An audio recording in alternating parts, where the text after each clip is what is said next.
خف يمين بخيال كرهك لا يكاد يبين تجفى وتعبد والضخائن تغتلي والدهر يقسو تارة ويلين وتظل أنت كما عهدتك نغمة للآن لم يرقى لها تلحين لك بالنفوس إمامة فيهون لو عصفت بك الشورى أو التعيين لك بالنفوس إمامة فيهون لو عصفت بك الشورى أو التعيين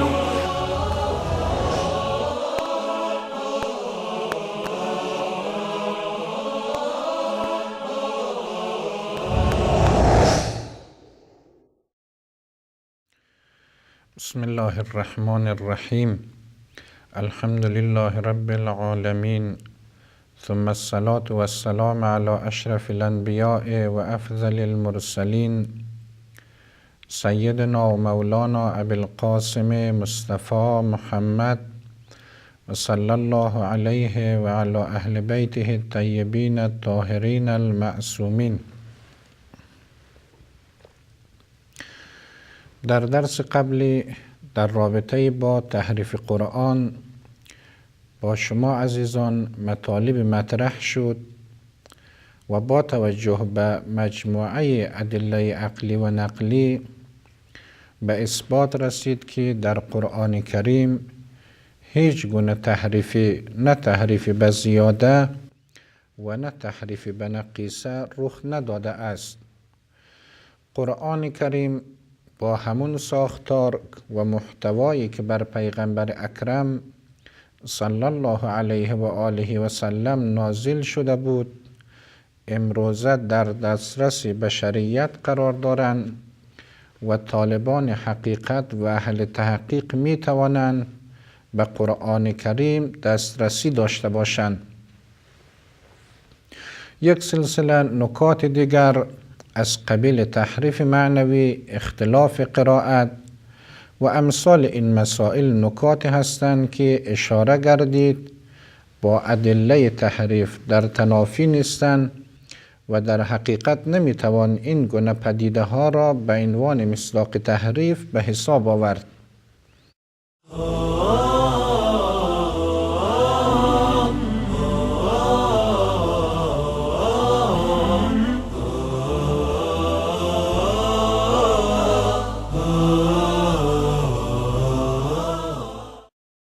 در این درس با شما عزیزان در رابطه با ختم نبوت صحبت می شود. ختم نبوت از مختصات پیغمبر اکرم صلی الله علیه و آله و سلم هست. وقتی بحث عصمت انبیا مطرح می شود، عصمت ویژگی های عام همه انبیای عظام هستند. اما وقتی صحبت از ختم نبوت می شود، ختم نبوت از مختصات پیغمبر ماست. به علاوه ختم نبوت از مسائل تعبدی است، از چیزهایی هست که باید با توجه به آیات و روایات اون را اثبات کرد و عقل انسان در این جهت نمیتواند حکم قاطع بدهد که آیا پیغمبر ما آخرین پیغمبر هست یا نه. به عبارت دیگر در خصوص ختم نبوت بحث ما می شود درون دینی. بحث نمی تواند بیرون دینی و با رویکرد عقلی باشد. بله، اصل اثبات نبوت با توجه به عقل باید صورت گیرد. بعد از آنی که ثابت شد حضرت محمد مصطفی صلی الله علیه و آله و سلم رسول و فرستاده خداست و بعد از آنی که ثابت شد او معصوم هست و بعد از آنی که برای ما ثابت شد ایشون فرموده است من آخرین پیغمبر خدا هستم، مسئله ختم نبوت به اثبات میرسد. برای اینکه بحث را تا حدود فنی و با ساختار منطقی برای شما عزیزان مطرح کرده باشم، بد نیست بدانید که اصل مسئله خاتمیت از مسلمات اسلام هست. نه تنها جزء مسلمات، بلکه به تعبیر بعض بزرگان جزء ضروریات دین اسلام هست. شما می توانید برای پی بردن به این مقوله در کتاب ارشاد الطالبین مرحوم فاضل مقداد صفحه 83 مراجعه بفرمایید و از علمای معاصر در آموزش عقاید حضرت آیت الله مصباح صفحه 331. در هر صورت برای عموم مسلمانان، برای علمای جهان اسلام و برای اتباع فرق مختلف اسلامی این مسئله کاملا روشن هست، آشکار هست، همه این را می دانند. همچنان که برای ما و شما این مسئله مسلم هست که قرآن کتاب پیغمبر خاتم هست، این مسئله هم روشن هستند که پیغمبر ما آخرین پیغمبر خدا و بعد از اون هیچ گونه پیغمبری نخواهد آمد. اما این که خود خاتم در لغت چه معنا دارد و معنای اصطلاحی اون چه چیز هست، خود کلمه خاتم یک کلمه است عربی. معنای خاتم می شود وسیله ختم کردن یا پایان دادن. با هر چیزی که بیتوان چیز را ختم کرد و به پایان رساند می شود از او تعبیر به خاتم کرد. لذا در زبان عربی انگشتر را خاتم می گویند، چون در زمان سابق و در اعصار گذشته همین خاتم بودند که کارکرد مهر را داشتند. امروزه با مهر پایان نامه و سند اعلام می شود. در اعصار گذشته وقتی کسی انگشترش را می زد معنایش پایان یافتن و به آخر رسیدن نامه و سند مورد نظر بود. در هر صورت یکی از مصادیق خاتم همون انگشتر هست و الا اصل معنای خاتم چیزی که مطلب را، نامه را، سند را به پایان برساند. اما وقتی در اصطلاح میگوییم خاتم و در قرآن کریم این کلمه استفاده شده است، مقصود از خاتم این هست که با پیغمبر اسلام سلسله پیغمبران الهی به اتمام رسید.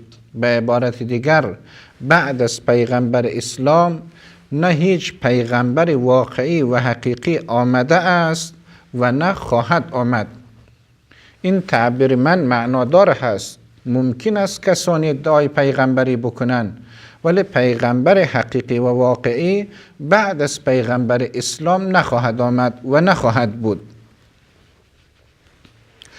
حالا با توجه به این معنای اصطلاحی حتما در ذهن شما عزیزان این نکته مطرح می شود که دلیل این مدعا چیست؟ من در مقدمه بحث خدمت شما عرض کردم که عقل انسان اینجا نمیتواند قضاوت قاطع داشته باشد. در عرصه اعتقادات و مظنونات هم نمیتوان اکتفا کرد. لذا اینجا عرصه تعبد هست، اینجا قلمرو وحی هست. باید با وحی قطعی و با دلیل قطعی به قضاوت بنشینیم که آیا پیغمبر ما آخرین پیغمبر هست یا نه.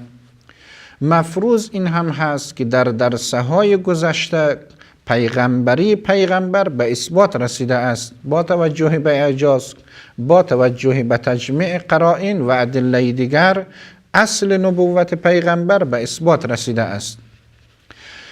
شما اگر قرآن کریم سوره مبارکه احزاب آیه 40 را ببینید، یک آیه معروفی داریم که ما کان محمدون ابا احد من رجالکم ولکن رسول الله و خاتم النبیین و کان الله بكل شیء علیما.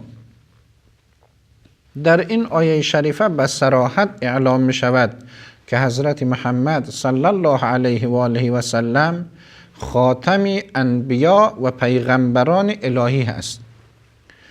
بنابراین با توجه به سندیت قرآن و با توجه به وضوح دلالت قرآن از این جهت ما هیچ گونه دغدغه‌ای نداریم. به صراحت قرآن کریم اعلام می‌کند که پیغمبر خاتم آخرین پیغمبر خداست و بعد از او پیغمبری نخواهد بود.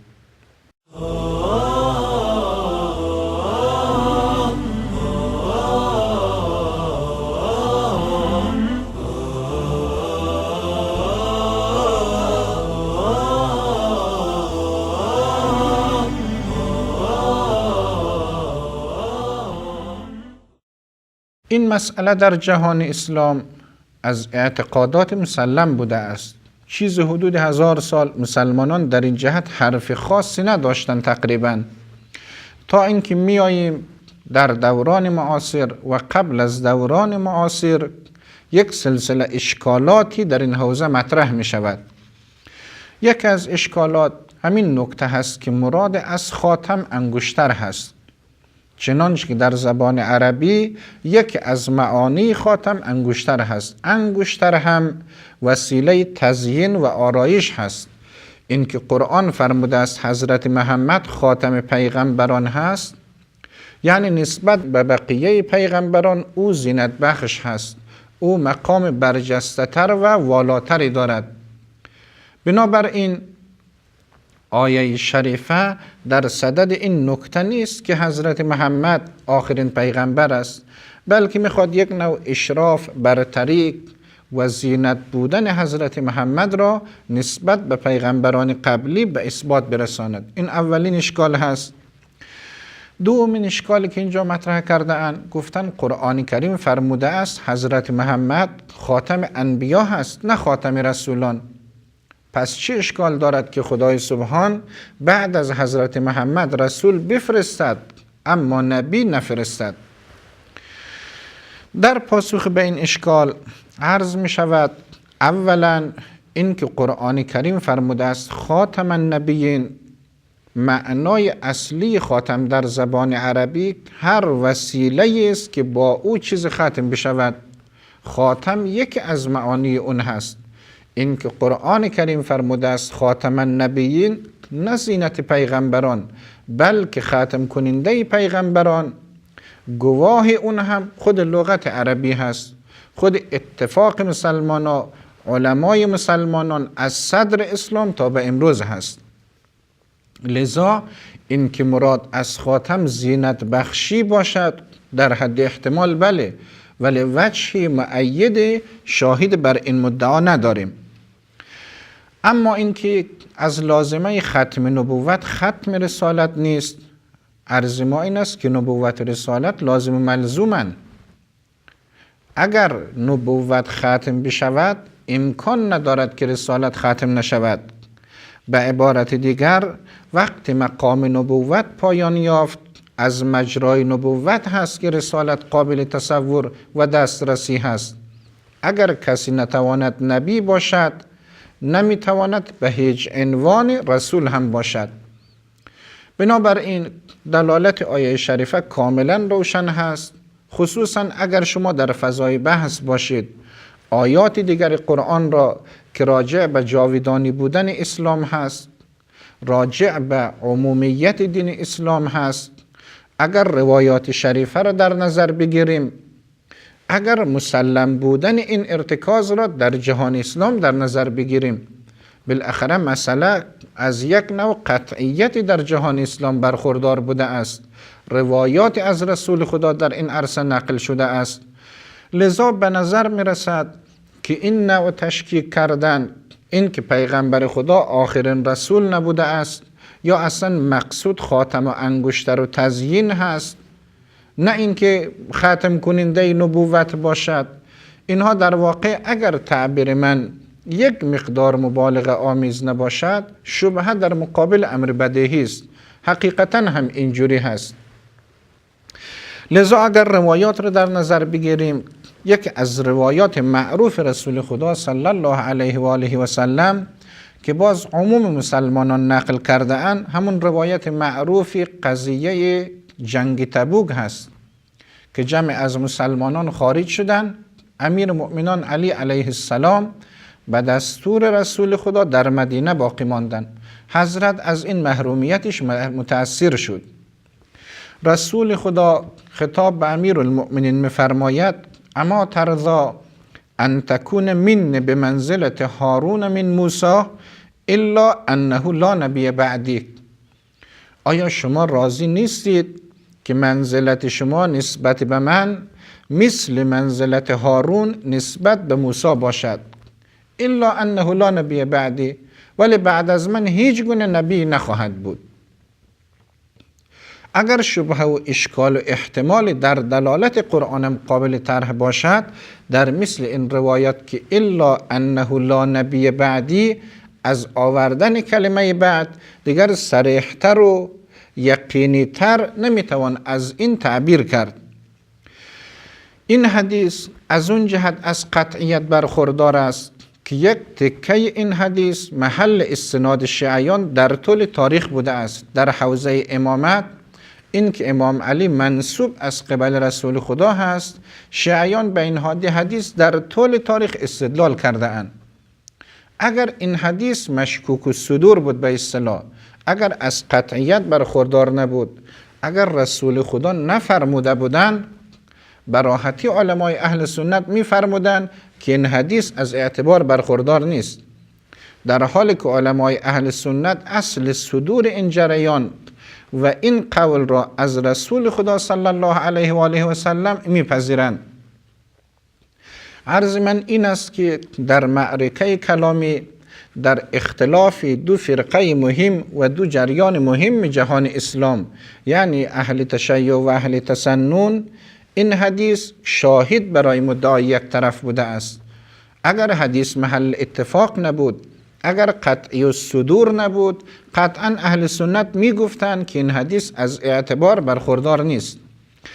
به علاوه خوشبختانه این حدیث منابع متعدد دارد. در صحیح بخاری جلد 3 صفحه 58، از منابع شیعه در کتاب شریف بهار الانوار جلد 37 صفحه 254 به بعد، کسانی که اهل تحقیق باشند در آثار قدمای شیعه هم این حدیث نقل شده است. مجموعاً این حدیث از نظر صدور و از نظر سند هیچ گونه قابل خدشه نیست. از نظر دلالت هم که کاملا روشن هست. حضرت به صراحت می‌فرماید که بعد از من هیچ نبی نیست، نه اینکه من زینت دهنده انبیا و پیغمبران قبلی هستم. از این مرحله هم که بگذریم، شاگرد بزرگ رسول خدا صلی الله علیه و آله و سلم امام امیر المؤمنین علیه السلام مکرر در نهج البلاغه روی این نکته تأکید دارد. گاهی حضرت تعبیر میکند که او خاتم رسول هست، گاهی تعبیر دارد که او خاتم انبیا هست. در بعض موارد حضرت میفرماید که با او وحی بسته شد.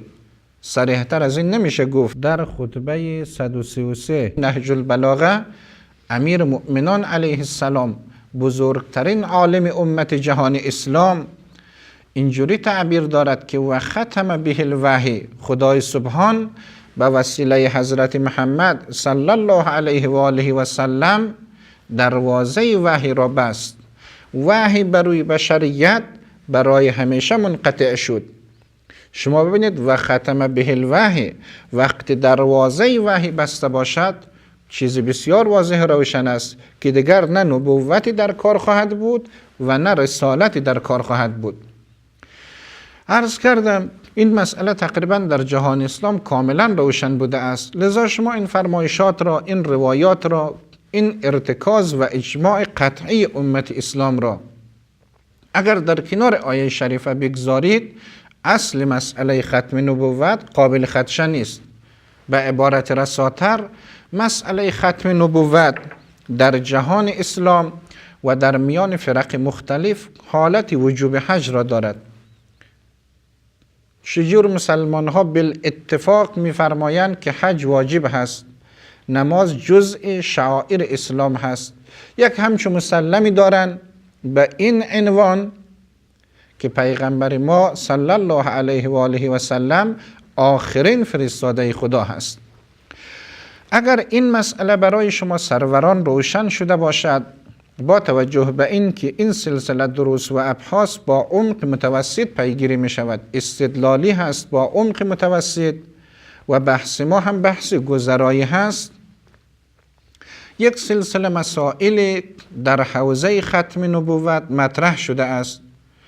اصلا باید این نکته را عرض بکنم که مسئله ختم نبوت از مسائل مهم کلامی امروز هست.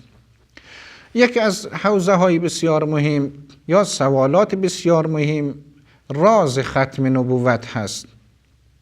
اصلا چرا ختم نبوت صورت گرفت، چه حکمتی وجود دارد، چه علتی، چه راز اینجا نهفته است که خدای سبحان اقدام به ختم نبوت کردن؟ چرا مثل اعصار گذشته هر از چندگاهی بعد از چند قرنی پیغمبر نیاید و بشریت را تبلیغ نکند و دعوتی به سوی خدا ندهد؟ این اولین سوال هست. دومین نکته‌ای که اینجا مطرح می شود، عرض کردم امروزه کسانی هستند که خواستن منکر ختم نبوت بشوند. جریان هایی هستند در جهان اسلام، حالا اگر صریحاً عرض کنم خود فرقه بهائیت، فرقه قادیانیه، اینها حرفه هایی را مطرح میکنن که نتیجه حرفشون انکار ختم نبوت هست. من میخواستم یک نکته را از نظر عقلی اینجوری مطرح کنم. اگر کسی اصل نبوت پیغمبر اکرم را بپذیرد، یعنی به یقین برسد که او پیغمبر خدا هست، و از طرف دیگر با توجه به قطعی بودن ختم نبوت و اینکه قطعا پیغمبر خدا خودش اعلام فرموده است که من آخرین پیغمبر هستم، دیگر جای طرح این گونه مسائل نخواهد بود. به عبارت دیگر یک نفر عالم محقق با انصاف بعد از حل این دو مسئله برایش نیازی به تحقیق بیشتر ندارد. اگر ادعای هم مطرح می شود، این ادعاها مثل بسیار از ادعاهایی هستند که در عرصه های مختلف مطرح می شود، پایه و اساس علمی و منطقی ندارد. مقام نبوت هم عرض شد در مقدمات بحث، در طول تاریخ همچه ادعاهایی بوده است. در تمام عرصه ها، در تمام کمالات، سرآمد کمالات بشری نبوت هست. متاسفانه در این عرصه هم احیانا ادعاهای دروغین بوده است.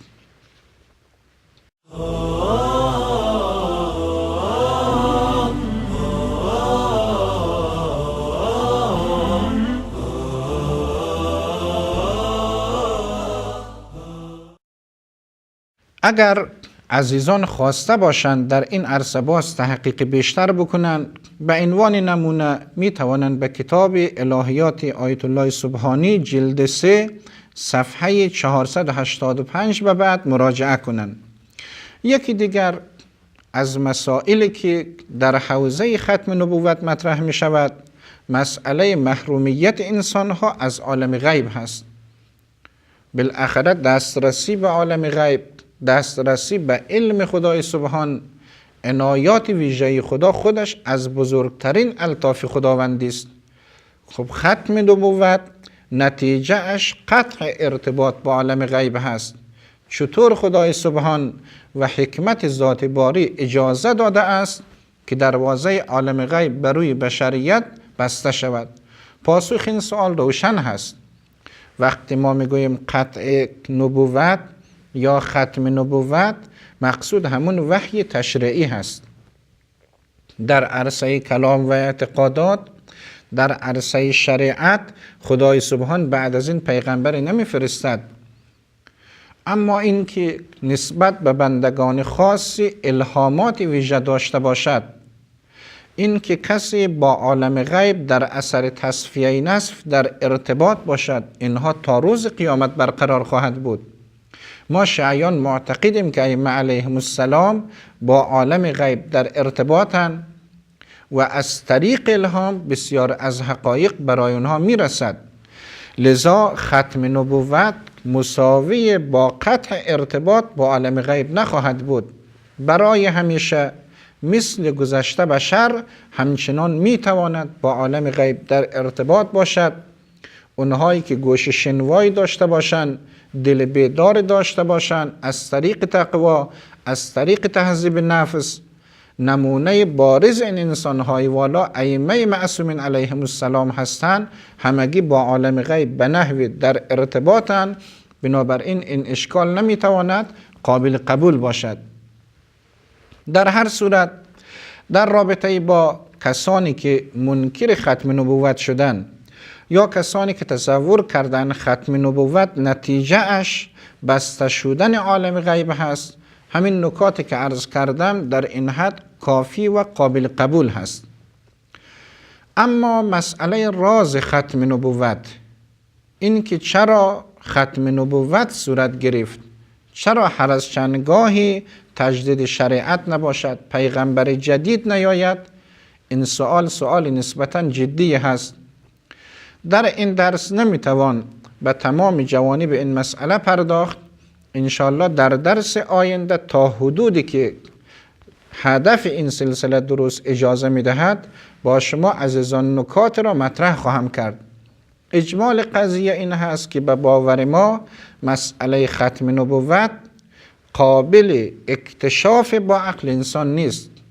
عقل انسان همچنانی که در اصل این مسئله نمیتواند قضاوت قطعی داشته باشد، در رمز و راز این مسئله هم نمیتواند به تمام جوانب آن پی ببرد.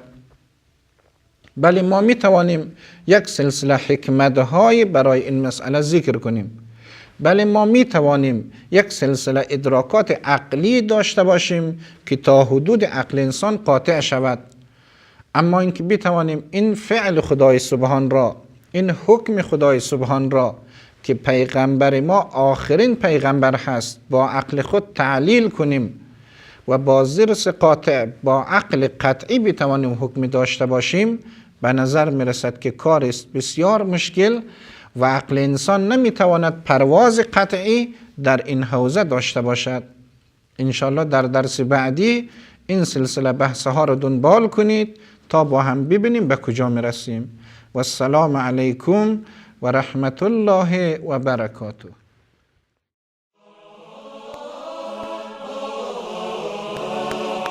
طال يسار واستخف يمين، بكيال كرهك لا يكاد يبين، تجفى وتعبد والضغائن تغتلي، والدهر يقسو تارة ويلين.